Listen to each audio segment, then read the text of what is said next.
Hello. Hi. If you could give me just a minute, I'm going to get actually my earphones, so it's going to be a little bit better. Just give me a second. Not a worry at all.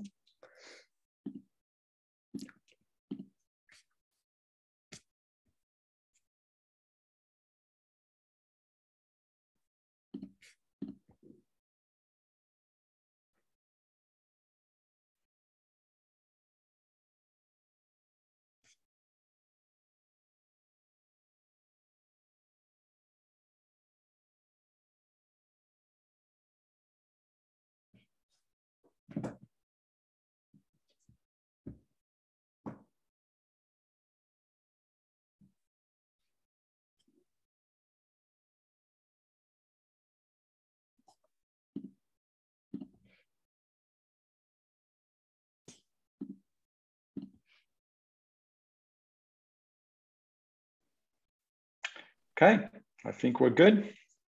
Howdy. Wow. Hi. Welcome. As you know, I'm Bella from our emails. I'm incredibly honored to have you for this interview. I very much personally admire your work in spreading the ideas of the ancient idea of Stoicism, or the ancient philosophy of Stoicism in today's world. I really appreciate your podcast and a number of the talks that you've done over the years. So thank you. I've really personally appreciated your work, and I'm very grateful to have you this morning for me and this evening for you. Thank you. Thank you. It's a pleasure. As I said, I'm experiencing mild COVID symptoms, so hopefully this will go fine. I feel good, so we'll go from there. But anytime you're ready, you can start with your questions, and we'll go from there. All right. Now, as you're aware, the topic for today is on Stoicism and its recent resurgence in recent years, the importance of it, and ways that it's been adapted into the modern era. And I guess my first question would be, what initially drew you to Stoicism, and then what about it made you want to keep implementing it into your own life? Yeah, that's a good question. Initially, I got attracted to Stoicism basically because of a midlife crisis. It's like, at some point, in my case, I was in my 40s, mid 40s, late 40s. At some point, you get to the point where it's like, okay, I've done certain things. In my case, I'm a university professor in a good career and all that sort of stuff. But what else? What else is it going to be going on in life that might be interesting, might be new directions? And also, at some point, you start experiencing changes that are not necessarily for the positive, like for instance, a divorce or one of your parents dying. In my case, my father died. It's like nothing unexpected. These kind of things obviously happen, but when they do happen, then they sort of have a certain effect on you. And so at that point, because I was studying philosophy closely in graduate school, because I was in the middle of switching my career from biology, which was my first academic career, to philosophy, then I thought, look, philosophy's got to have some guidance to, what do you do in the middle of a crisis? I mean, after all, people from Socrates on have been thinking about, how to live your life. So surely there is something there that I should be paying attention to. And so I started exploring a number of possible answers to day-to-day questions about what do I do in the middle of a setback or in the middle of a problematic situation. And I studied first Epicurus, I guess, then Aristotle, and then eventually I figured that virtue ethics, which is what the ancient Greeks and Romans basically invented in the Western tradition, although it is also found in the Eastern traditions, for instance, in Confucianism. Virtue ethics, it was going to be where the answer was going to come from, because virtue ethics is an approach that puts your character and your ability to make decisions at the center. And the whole idea is to make you into a better person by mindfully improving your character, by mindfully working on your abilities to make good decisions. So I figure, okay, that's got to be the answer. But there are different kinds of virtue ethics that are available. Yeah. And so I studied, as I said, both Aristotle, which is the classic example of virtue ethics, Epicurus, and I thought, okay, there's something interesting there here, but neither one of them really kind of clicked, in a sense. And then one day on Twitter, of all places, I see this thing that says, help us celebrate Stoic Week. And I thought, what the hell is Stoic Week? And why would anyone want to celebrate the Stoics? Because, of course, at the time, I thought, like a lot of people, that the Stoics are the kind of people that go around life by sporting a stiff upper lip and, suppressing their emotions, basically, like Mr. Spock from Star Trek. And I thought, I love Spock. I love Star Trek, but it's like, no, I don't want to live my life like that. But then I remember, and I said, wait a minute, hold on. The Stoics, well, Marcus Aurelius was a Stoic, the Roman emperor who wrote the Meditations. And I said, I read the Meditations when I was in college, and I thought that was an interesting book. And then I thought, hold on, the Stoics, but Seneca is a Stoic, and he was a Roman senator during the time of the Emperor Nero. And I thought, well, when I was in high school, I translated Seneca from Latin, and I thought he was an interesting guy. So maybe there is more to the Stoics than I realized. And so I just signed up for Stoic Week. And immediately the first thing that I read was Epictetus. Epictetus was a late 1st century, early 2nd century Stoic. He was a slave who eventually was brought to Rome to the court of the Emperor Nero. He was then freed by his master. He studied philosophy, and he became one of the most influential teachers of the early part of the 2nd century. And as soon as I started reading Epictetus, it really clicked. I kind of heard the click in my head. It's like, okay, this is my guy. So Epictetus says things like, he has a very interesting sense of humor. I take it's really borderline sarcasm more than humor. And he's very straightforward. He just talks to you in a very straightforward way. And he says things like, okay, so, if I had to die, I'm going to die. There's nothing to do about it. But it looks like today is not the day. And so instead I'm hungry. So let's go for lunch. It's like, okay.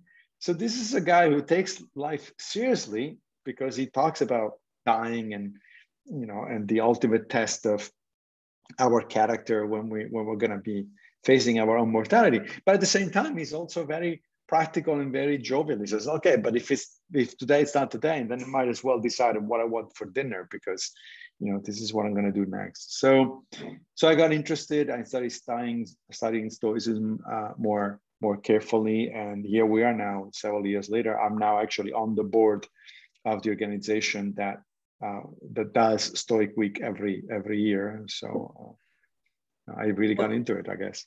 Yeah, well, look at that.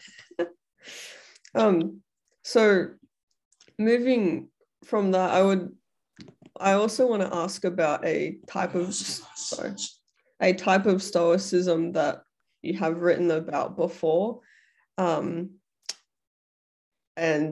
it's one that's really, I think, giving the wrong impression of Stoicism. You probably know what it is already, but the Silicon Valley type. In what ways and to what extent do you think that this type divorces from what it means to be a Stoic? Yeah, so one of the problems with Stoicism, I think, especially in the modern version, is that it does lend itself to misconceptions and to misapplications. And one of the most obvious ones is precisely what you just called Silicon Valley Stoicism, which is this notion that if you want to be successful, be a Stoic. If you want to make a lot of money, be a Stoic, and that sort of stuff. It's like, no, wait, that is not at all what the Stoics were talking about. I mean, I actually read articles in financial magazines like the the Financial Times and things like that, or Forbes, about how Stoicism can help you as an entrepreneur and how Jeff Bezos is a Stoic. And I said, no, if there's anyone who is not a Stoic, that is Jeff Bezos. It's just like, no, that doesn't make any sense. Now, what do these people mean? What they're talking about is that Stoic techniques, which are different from Stoic philosophy, and I'll explain that in a minute, can in fact help anybody do whatever they want, because Stoic techniques are about focusing on what you want to do and keep focused, are about prioritizing things in the most efficient way. So obviously, prioritizing, focusing, and all that sort of stuff, those are things that can help anybody doing anything, regardless of what your goals are. However, the goals of Stoic philosophy are not to make money or to become famous or, that sort of stuff. What they are, the major goal of Stoic philosophy is to make you into a good human being, into somebody who actually helps other people and helps the world becomes a slightly better place, essentially, which I don't think is what Jeff Bezos is doing, with all due respect to his economic empire, to his financial empire. So there is an issue here, and the distinction, I think, as I said, is between Stoic techniques on the one hand and Stoicism as a philosophy on the other. And perhaps one way to really understand the difference is to think of it in terms of other philosophies. Let's take, for instance, Buddhism, right? So one of the major techniques that Buddhist practitioners use is different kinds of meditations, right? Now, just because you meditate, however, that doesn't make you a Buddhist, okay? Anybody can meditate. It's a technique.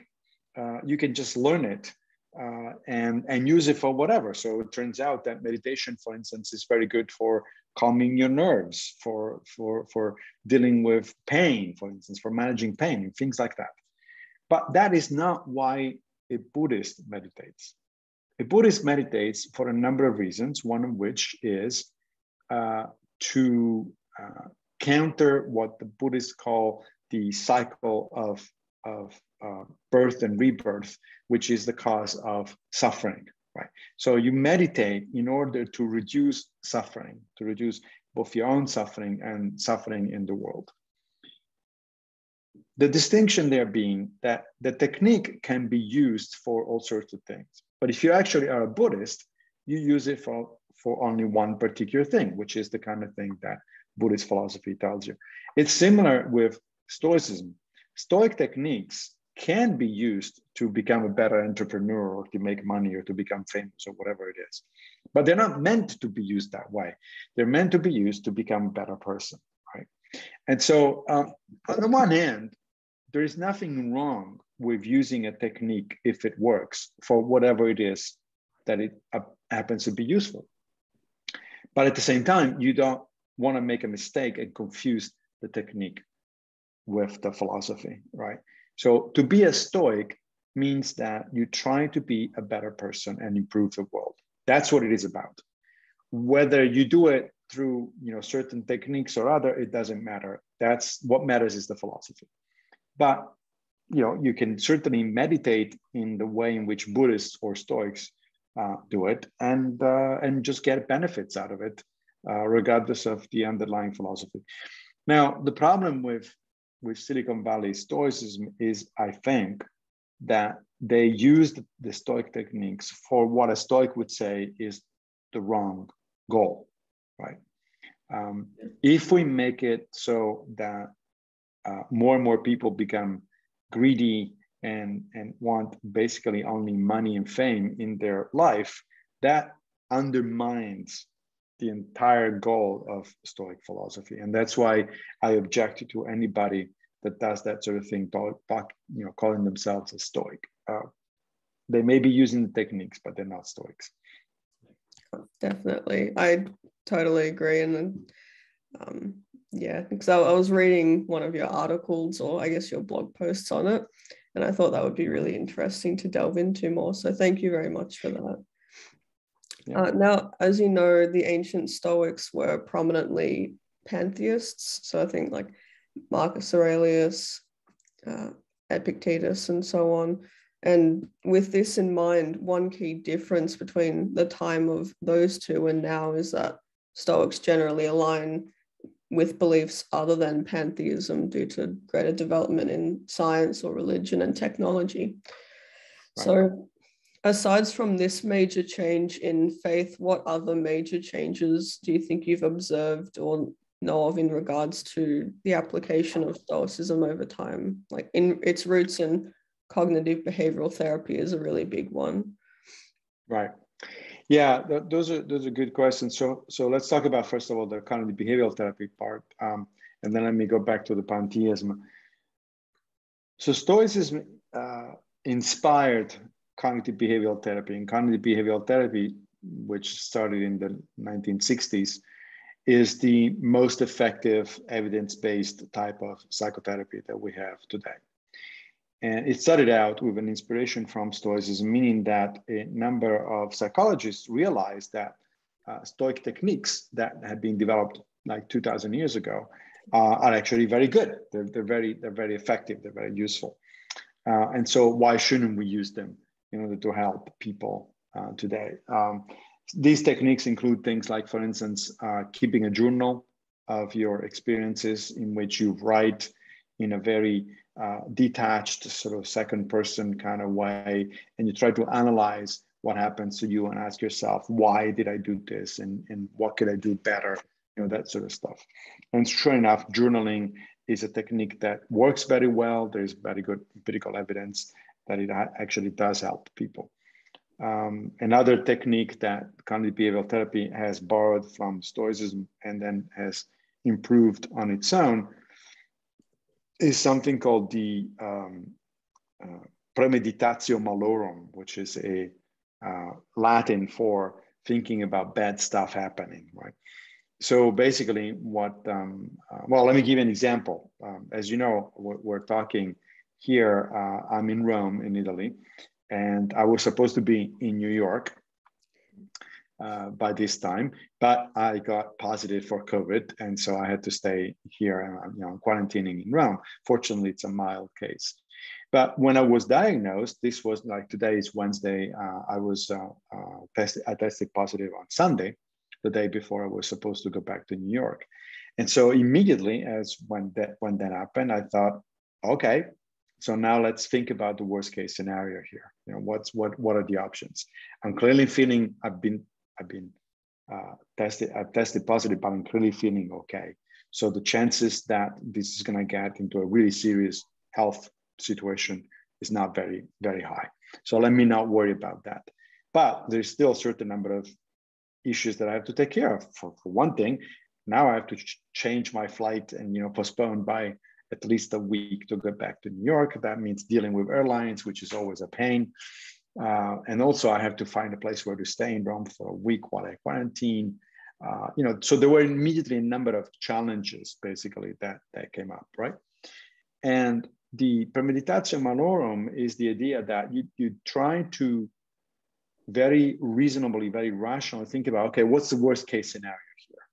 What is the worst thing that can happen? And then you work your way back and say, well, if that's the worst thing that can happen, let me see how I can deal with it. Let me see what kind of challenges this scenario brings up.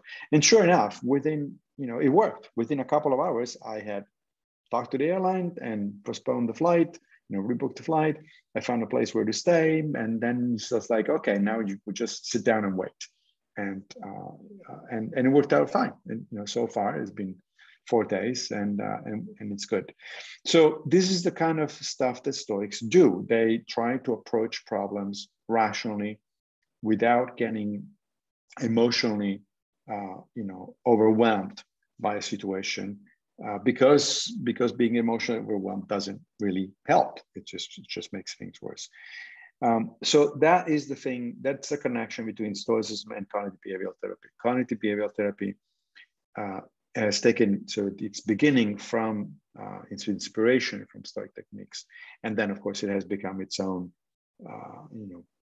empirically based set of approaches to make people deal, to have people deal with their problems in the most efficient and the best way possible. Now, you also mentioned the issue of ancient Stoic beliefs, basically. And the ancient Stoics were pantheists from a modern perspective, meaning that they believed that the universe, that God is the universe, that there is a God, but God is basically the universe. It's the same thing as the universe. They also believed that the universe is endowed with something they call the logos, that is the ability to be rational. And so the universe for the ancient Stoics is a living organism endowed with these logos. At the time, that was a reasonable idea. This was like, yeah, sure. I can see, if I look around myself, I can see that the world seems to be put together in a organized way. It makes perfect sense to think about the world as a living organism, that it's doing its thing. And there are certain consequences of that way of looking at the universe. If the universe is a living organism, then we are literally bits and pieces of that living organism. We're like the cells of the universe, right? And so this has consequences for how to look at our life. So for instance, Epictetus, the slave turned philosopher turned teacher that I mentioned earlier, had this really interesting bit in his works where he says, look, every time that you kiss goodnight to your daughter or to your wife, remember that they are mortals. They could die. And remembering this thing will help you not be disturbed if they actually do die. Now you read this as a modern reader and you say, what the hell of a psychopath was this guy? Like he wants me not to be disturbed if my wife or my daughter dies. Like, what the hell is going on here? But his point of view was very different from ours, right?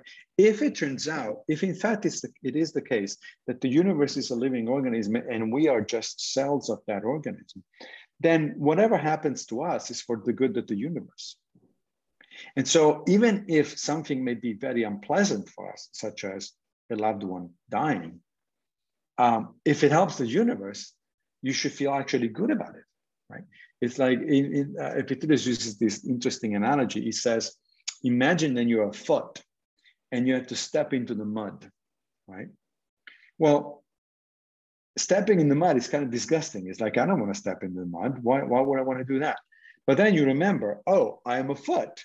That means I'm connected to a body and the body needs to get home. And the only way to get home is to step into the mud. So I need to step into the mud. It may be disgusting for me, but in fact, this helps the body get home. So I actually should be happy.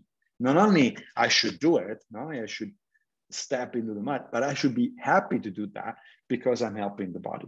So similarly, he says, if we are actually bits and pieces of the cosmic organism, then whatever happens to us, we should not only accept it, but be glad. Right? It's a great conception. It's a great concept of providence. And I can see that if you believe that, that will really be helpful, right? Because it helps you deal with loss and with tragedy in a way that it's actually positive. The problem, of course, is that in the 21st century, it's hard to believe that the universe is a living organism endowed with the logos. Modern science tells us that the universe is just a bunch of physical processes that don't have a logos. They're not sentient. They don't think. They don't feel anything. They don't make decisions of any kind. The universe just is.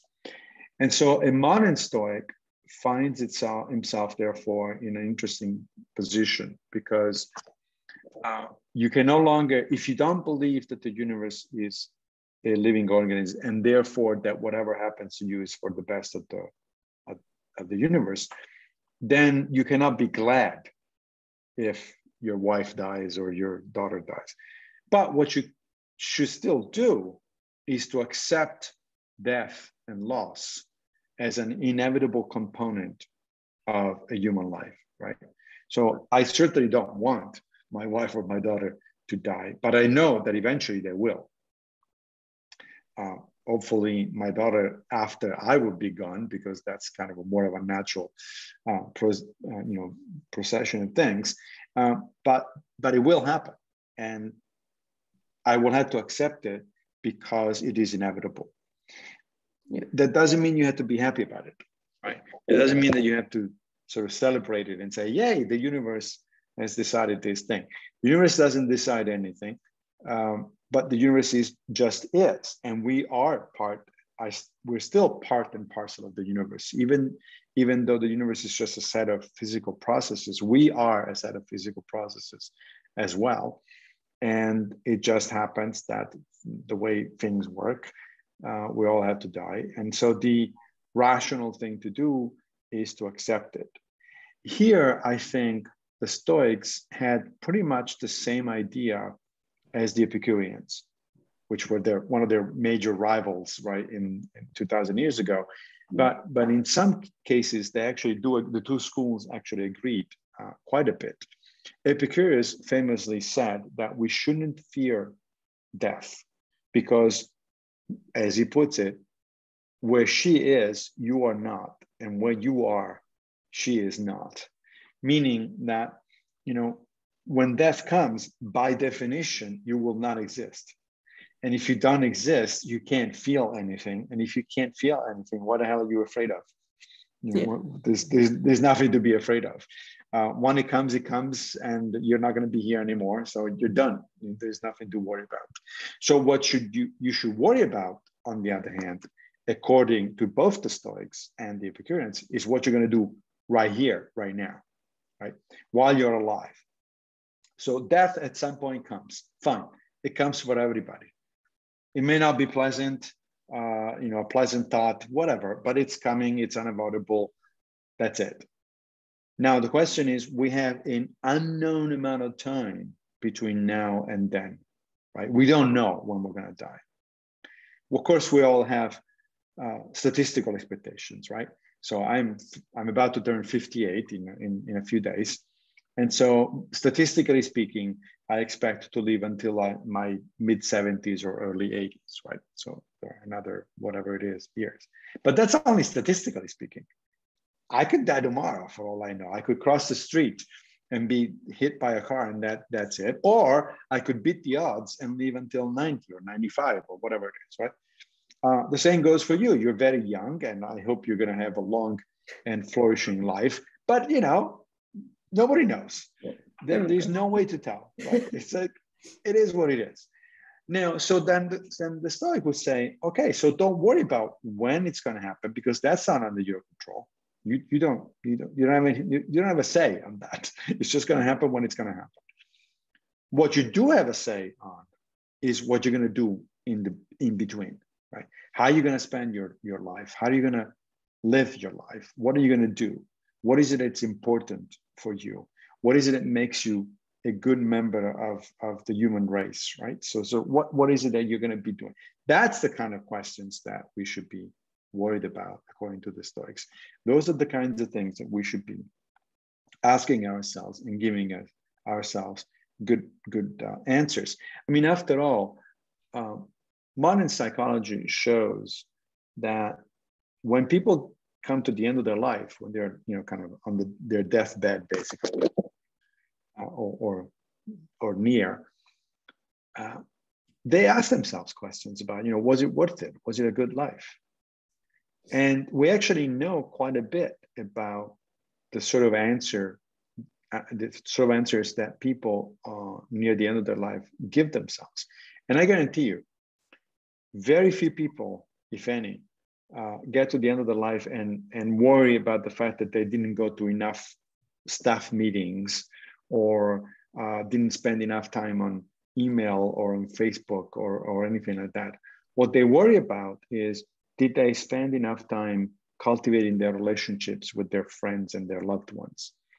Did they spend enough time doing something in their life that was meaningful and helpful and constructive?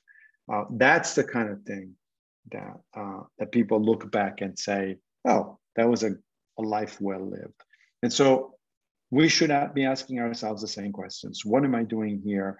What did I do today? What am I doing this week that is helpful or not, that it's good or not, that it's a good way of spending time or not? And in that sense, I think philosophy in general, but Stoicism in particular, are very helpful. Definitely, and thank you for that. I have one last question and then we'll be finishing up. So I was like, moving from that, I was wondering if you might be able to comment on Stoicism as I guess, a kind of rare ancient philosophy that calls for the education of women. What kind of impact, if any, do you think that it's had on its endurance throughout history? Yeah, that's another really good question, because it turns out, of course, that women, as you know, have been underestimated chronically, constantly throughout history, not just in the Western tradition, but pretty much anywhere in the world. and fortunately, we're beginning to sort of redress that, although not yet in the way we should be, but we're getting there little by little. One of the things that makes the Stoics unusual, although not unique, but certainly unusual in ancient times, is the fact that they explicitly thought that women are just as capable as men of thinking, of acting virtuously, of having a good, constructive life, etc. And this is not just a one-off comment. You find this in pretty much all of the Stoic authors, right? So Musonius Rufus, who was Epictetus' teacher and one of the most famous Stoics in the first century in Rome's in the first century, explicitly, he actually wrote 2 essays on the education of women. And he said explicitly, women have the same intellectual abilities as men. Therefore, they should be taught philosophy, they should be practiced philosophy, they should be virtue, which means a good character, developing a good character is just as important as it is for women as it is for men. Zeno, the founder of Stoicism, Zeno of Citium, who was the founder of Stoicism, wrote that, again, men and women have the same abilities and they should be given the same kind of level, same kind of roles in society. They should be interchangeable in society. That was very unusual for the time, right? We're talking about 2.5 millennia ago. This was not exactly day-to-day fare. There were also prominent women among the Stoics themselves. One of my favorite was Portia Catonis. Mm-hmm. Portia was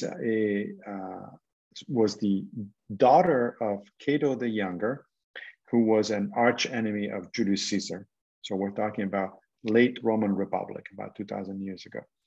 Yeah. And she was also, as it turns out, the wife of Brutus, one of the major conspirators against Julius Caesar, right? Yeah. And so at some point, the story goes that